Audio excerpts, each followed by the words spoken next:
Hello students, welcome to easy math for JEE. I am Ujjwal Kaushik, your friend. जो भी students IIT JEE की preparation कर रहे हैं उनके लिए हमारा चैनल बहुत यूजफुल है। तो आज का क्वेश्चन है the number of integral values of am so that the abscissa of point of intersection of line this and this is also an integer. देखो, बहुत सिंपल क्वेश्चन है। एक लाइन हमें दी है 3x plus 4y is equal to 9 और एक line हमें दी है y is equal to mx plus 1। ठीक है, ये हमें दो लाइन गिवन है और हमसे पूछ रहा है so that the abscissa of the point of intersection. तो जो इनके पॉइंट ऑफ इंटरसेक्शन है उसमें एब्सिसा, अगर एब्सिसा नहीं पता तो मैं आपको बता देता हूँ। जब हम कोऑर्डिनेट लिखते हैं तो जो फर्स्ट हमारा होता है इसको हम बोलते हैं एब्सिसा और इसको बोलते हैं हम ऑर्डिनेट। ठीक है, तो यानी कि हमें x की वैल्यू चाहिए यहाँ पे। तो इसके लिए हम पहले y को रिमूव कर देंगे, तो यहाँ से क्या हो जाएगा 3x प्लस 4। अब y की वैल्यू मैंने रख दी mx प्लस 1 क्योंकि हमें पॉइंट ऑफ इंटरसेक्शन निकालना था। This is equal to 9। तो यहाँ से आया 3x plus 4 mx plus 4 is equal to 9।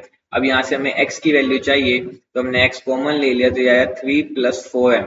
ठीक है, इज इक्वल टू यहाँ से कितना बचा 5। तो यहाँ से जो x की वैल्यू आ गई 5/3 प्लस 4m, ये आ गई मेरी x की वैल्यू। अब देखो, मुझे क्वेश्चन में गिवन है कि इंटीग्रल वैल्यूज ऑफ m की वैल्यू भी इंटीजर होनी चाहिए और जो मेरा एब्सिसा है वो भी इंटीजर होना चाहिए। अब देखो, एब्सिसा किस केस में इंटीजर हो सकता है?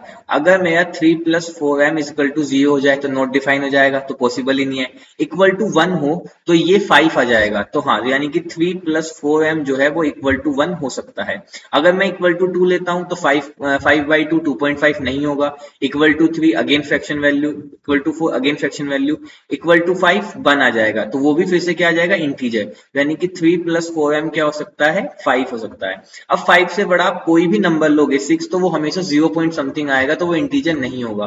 तो एक तो ये सेटिस्फाई करेगा और इमीडिएटली मैं कह सकता हूं कि 3 plus 4m is equal to -1 और 3 plus 4m is equal to -5, ये दोनों भी तो सेटिस्फाई करेंगे ना, क्योंकि उसने हमसे सिर्फ इंटीजर कहा है। ऐसी कोई कंडीशन नहीं थी कि पॉजिटिव इंटीजर तो नेगेटिव इंटीजर। जब 3 प्लस 4m की वैल्यू -1 होगी तो -5 वो भी एक इंटीजर है, -5 होगी तो -1 वो भी एक इंटीजर है। बस अब इसके लिए m को सोल्व कर दो, तो यहाँ से m कितना आ गया 1 - 3 यानी कि -2/4 यानी कि -1/2। यहाँ से m कितना आ गया m इज इक्वल टू 5 में से 3 गए 2/4 यानी कि 1/2।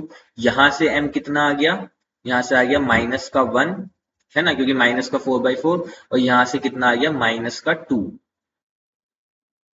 अब हमें m की भी इंटीजर वैल्यू चाहिए थी, तो ये भी कैंसिल ये भी कैंसिल, तो यहाँ से m की कितनी वैल्यू आ गई, 2 वैल्यू आ गई। तो option 4 is our right answer. I hope you are able to understand the video. If you still doubt you can ask to me to the comment box. Thank you very much, please subscribe channel, be happy.